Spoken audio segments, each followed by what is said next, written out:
What's up guys? J'espère que vous allez bien, nouvelle vidéo aujourd'hui, bien coiffé. Donc je rentre du cardio, nouvelle routine.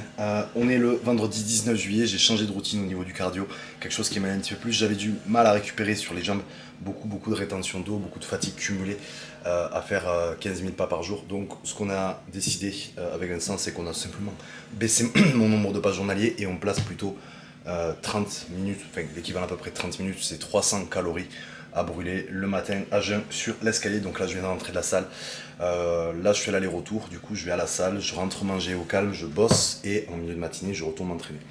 Voilà, donc aujourd'hui session pool day. Je suis également allé faire ce matin un bilan sanguin, donc là on est à 50 jours du régional, on est à 7 week-out. Je me sens super bien, même si voilà, fatigué. Alors c'est marrant cette sensation, puisque je suis en pleine forme, mais je suis nerveusement fatigué. Genre je suis vidé d'énergie, mais pourtant je pète le feu, je suis quand même bien productif. Hier j'ai pu bosser jusqu'à tard, donc content de cette prépa, vraiment. Je le fais vraiment dans de bonnes conditions. Je suis content, le physique bouge bien, ça commence à bien creuser au niveau du visage aussi. Petite strie sur les fesses qui commence à arriver, les ischios commencent un peu à sortir, donc je suis quand même un peu rassuré sur ça. Et puis voilà. Alors j'ai pris une décision, c'est que je ne ferai que 3 scènes cette année, non pas 4. J'avais prévu de faire Metz et je vais très probablement ne pas la faire pour la bonne et simple raison que c'est des déplacements, c'est des frais, premièrement, et également aussi pour m'accorder du temps entre l'European Championship qui aura lieu la semaine après le régional, donc de mémoire le 9 pour le régional à Lille, le 14 pour l'European Championship à Londres, et la prochaine sera le 9 octobre à Vegas. Voilà, donc ça me laissera le temps de comme ça pouvoir me reposer, continuer à bien taffer, puisqu'il y a pas mal de choses que je mets en place. Et donc forcément ça demande du temps, de l'investissement, et ce sera pas plus mal au niveau des frais.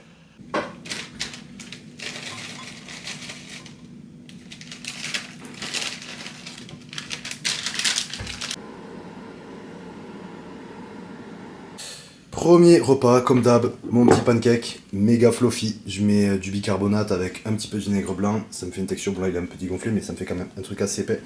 Il y a 60 g de farine de patate douce juste, et hop, il y en a un deuxième qui est en train de cuire. Voilà, juste avec 60 g, clairement. Beurre d'amande, framboise. Mon post-workout, du coup, que je prépare également en avance. Crème de riz, whey isolate, ma farine de patate douce, et puis voilà.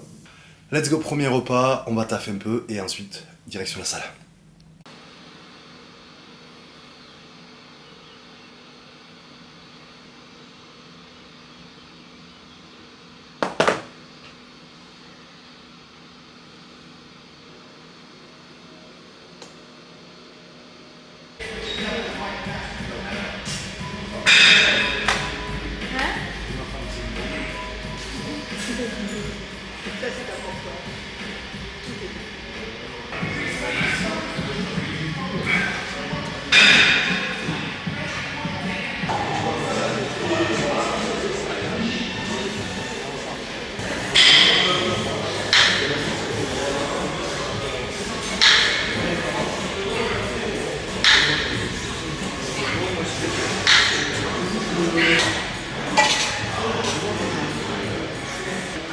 Ok, donc exercice numéro 1, shrug. Deuxième exo, on part sur le deadlift, donc juste une série à faire. Assez lourde pour le coup. J'ai volontairement réduit par rapport à ce que je suis capable de mettre. Généralement je fais des séries en deadlift conventionnel entre 8 et 12 avec aux alentours de 220, 230 max. Là j'ai volontairement réduit pour pouvoir aller chercher une amplitude un peu différente. Si vous voyez sur la vidéo, en fait, je viens rétracter les omoplates en arrière, venir simplement engager un maximum les lats. Donc forcément c'est pas l'exercice sur lequel on va avoir le meilleur étirement des lats, c'est pas l'exercice qui est principalement à cibler de manière spécifique les dorsaux, mais ça va être intéressant justement d'intégrer dans les structures d'entraînement dos. Pourquoi? Parce que ça va générer énormément de tension, ça va générer énormément d'influx nerveux. Et donc forcément beaucoup d'activation musculaire. Donc oui, on n'a pas une grosse amplitude de mouvement, oui on est surtout sur les muscles qui sont dits érecteurs du rachis, c'est-à-dire ceux qui vont redresser la colonne, et moins sur l'aspect et largeur du dos. On va quand même bien solliciter le trapèze aussi. Et là le simple fait de basculer les coudes en arrière, de rétracter à fond, sortir le sternum, ça va automatiquement venir engager davantage. Mais là, surtout sur une faible amplitude et sur une très forte contraction. Donc maximum d'activation avant la suite.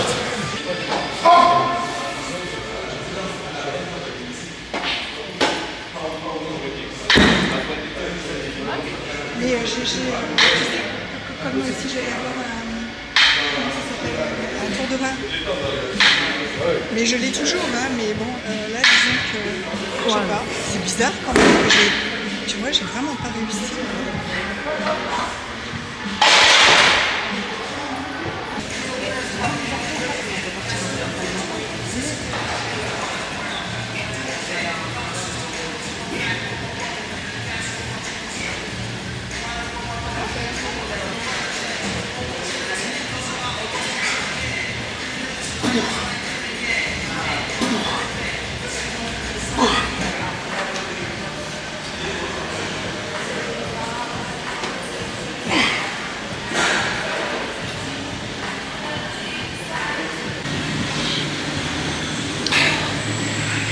Tirage un bras, machine, ok. 2 séries, 10-15. Reste pause sur la deuxième. Et next. L'intérêt de la machine assise avec chest support, on va venir enlever de la tension dans le bas du dos. Le fait que le gainage n'ait pas besoin d'être rassuré par les lombaires, la ceinture abdominale. On est en appui, c'est l'appui en fait qui maintient la posture. On peut mettre beaucoup plus de tension sur les muscles du dos qu'on veut cibler, donc là en l'occurrence avec une prise neutre, bras le long du corps, on est plus sur un focus grand dorsal évidemment. Exercice suivant, on passe pareil 2 séries, 10-12, je crois qu'il faut que je revoie. On passe sur un pull down, tirage vertical, donc toujours prise neutre. On va garder les bras le long du corps, abaisser les épaules, serrer les omoplates, venir engager au maximum les dorsaux. Donc 2 séries, prise serrée, du coup, prise, alors pas trop serrée non plus, il y en a 2 prises, celle qui est un petit peu plus large, permet d'avoir une ouverture de fermeture d'omoplate un petit peu plus conséquente. Allez, je vous montre ça.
Allez, partie dos, fini. On passe au bras, 3 exos biceps, halter, machine et incliné. Décliné pour le coup. Bon, ça dépend dans quel sens on le regarde. Sur bras incliné en tout cas. Donc 5 exos dos, je crois que j'ai pas filmé le dernier. Tirage vertical, là pull down, prise large, donc plus dominante, trapèze inférieur pour le coup. Et là on termine avec les biceps, je filme ça, on rentre.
Post cream of rice que j'ai mis au congélateur.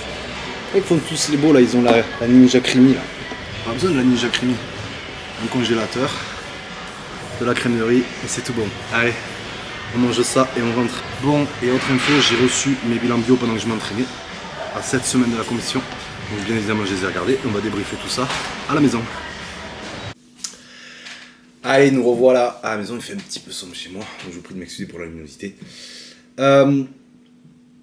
Retour du coup sur les valeurs biologiques que j'ai reçues. On va pas faire 100 ans non plus, j'ai pas reçu 36 000 valeurs.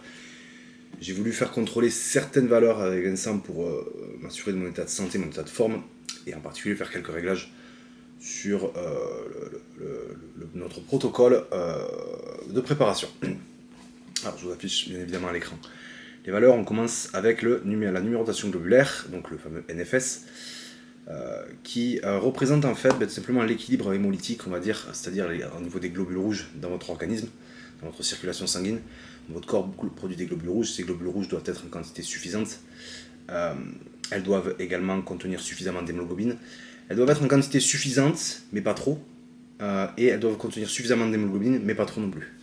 C'est vraiment un équilibre, ce qu'on appelle l'homéostasie. Donc on a les hématies, les globules rouges, l'hémoglobine qui sont contenus dans les globules rouges, l'hématocrite qui est le rapport entre cela, et le volume globulaire moyen qui lui est tout simplement le volume global de vos globules rouges, il y a aussi les TG, MHN, etc. MH, etc. On va rester simple sur les valeurs aujourd'hui, on va parler que de cela. On voit directement sur les valeurs en fait que j'ai actuellement à 7 semaines, à 7 week-out, qu'elles sont toutes dans les normes. Et ça c'est une très bonne chose, pourquoi ? Puisque il faut prendre en considération que les à côté du bodybuilding vont venir particulièrement affecter ces valeurs de NFS, particulièrement en stimulant la synthèse des globules rouges, ce qu'on appelle l'érythropoïèse. Et ça va généralement engendrer une augmentation, alors au choix des hématies, du nombre d'hémoglobines, soit du volume des hémoglobines, de l'hémoglobine, soit même carrément de l'hémoglobine. Pardon, je me trompe, ça va, dans mes propos, fatigue post-entraînement, ça va très probablement, fortement favoriser l'élévation des globules rouges, leur nombre, leur volume, mais également la quantité d'hémoglobine. Lorsque ces valeurs sont à la hausse, ce qui se passe en fait, c'est qu'il y a un phénomène de viscosité, d'épaississement du sang qui se met en place. Donc les à côté du bodybuilding font augmenter ces valeurs, qui vont occasionner du coup l'épaississement du sang, et par conséquent augmenter le risque d'athérosclérose, le risque artériel, cardiovasculaire. Forcément quand un liquide s'écoule moins bien, imaginez simplement de la boue, de l'eau qui circule de l'eau claire qui circule dans un vaisseau sanguin, il s'écoule très facilement en comparaison de si vous faites couler de la boue dedans, ça va avoir tendance à se solidifier. Bon, j'exagère un peu la chose, mais c'est vraiment pour vulgariser, pour que vous compreniez ce qui se passe lorsque le sang s'épaissit dans la circulation sanguine. Là on a des valeurs qui sont très très bonnes pour le coup, qui ne sont pas forcément trop affectées, mais qui restent vraiment dans les normes.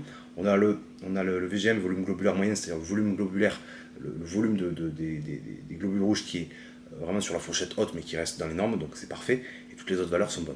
Donc ça c'est un très très bon point. On passe, donc ça élimine du coup un risque cardiovasculaire. On passe maintenant au bilan lipidique, et c'est là où c'est le plus intéressant, puisqu'en réalité tout est bon. Et c'est ça qui est vraiment très surprenant à 7 semaines de la compétition. Alors, encore une fois, il faut prendre en considération que je pense que le bodybuilding est un sport qui, plus on se rapproche d'un physique big et d'un physique sec, moins c'est un sport santé. Maintenant, je pense que le reste du temps, le bodybuilding peut être pratiqué de manière saine, intelligente, durable, dans la longévité. Quand on fait les choses intelligemment, avec du recul, avec peu d'à côté, et surtout avec beaucoup de vigilance et de connaissance et d'encadrement. Et forcément, comme je l'expliquais, plus on devient énorme, big, qu'on cherche à devenir gros, et plus on cherche à devenir aussi sec, surtout donc entre guillemets, plus on va dans la préparation, plus on va aller sur un sport qui va être de moins en moins santé, et forcément il va y avoir des dérives et des impacts qui seront possiblement temporaires, mais qui peuvent aussi se répercuter sur la durée. Donc il est tout à fait cohérent à 7 semaines d'une compétition d'avoir des valeurs qui se dérèglent, et je suis très content aujourd'hui de vous partager ces valeurs, parce qu'elles sont relativement très bonnes. Là on a par exemple un cholestérol qui est à 1,8 g, donc on dit toujours en dessous de 2 grammes pour le cholestérol, c'est une connerie, vous savez ce que je pense, mais ce qui est important, c'est d'avoir un cholestérol en quantité suffisante, donc même si c'est au-dessus des 2 grammes, mais surtout bien équilibré au niveau de son HDL, du LDL et des triglycérides qui doivent rester relativement inférieurs à 1 par exemple, pour avoir un repère. Là, on a un cholestérol qui est à 1,8 g, un HDL qui est à 0,45, donc supérieur aux 0,4 qui sont recommandés sur une norme de santé, et un HDL qui est suffisamment haut pour faire son taf. Donc en soi, ces valeurs pourraient même être optimisées, on pourrait monter encore plus le HDL, avoir un cholestérol qui est un petit peu plus haut, mais globalement, si 100% de la population avait ces valeurs, tout le monde serait en très bonne santé cardiovasculaire. Donc c'est assez ironique de se dire que voilà, je pousse mon corps à l'extrême, on est dans une période de déficit calorique, donc forcément il y a un déficit qui se fait au niveau des lipides, surtout au niveau de mes apports.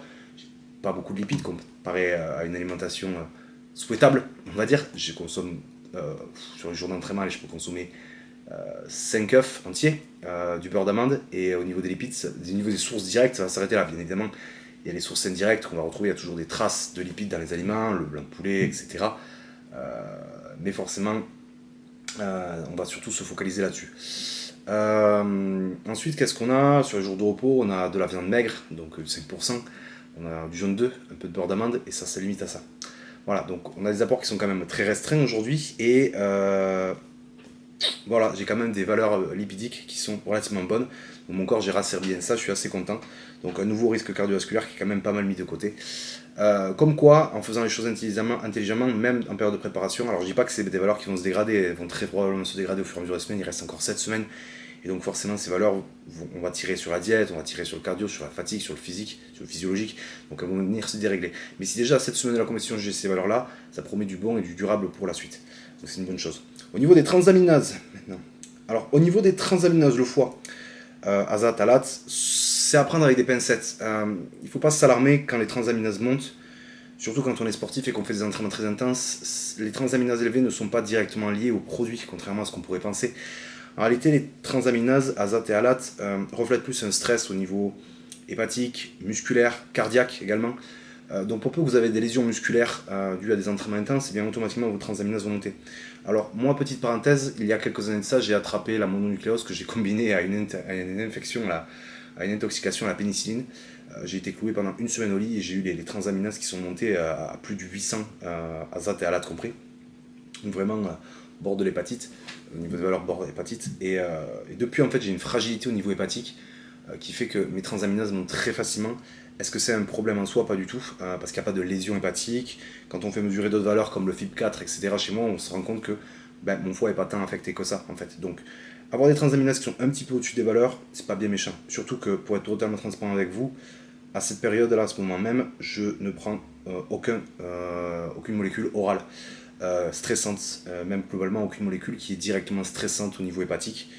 Donc voilà, ces valeurs, en fait, 77 et 83 sont directes pour azat et alat, sont directement liées en fait au stress lié à l'entraînement. Voilà, ça c'est clair et net.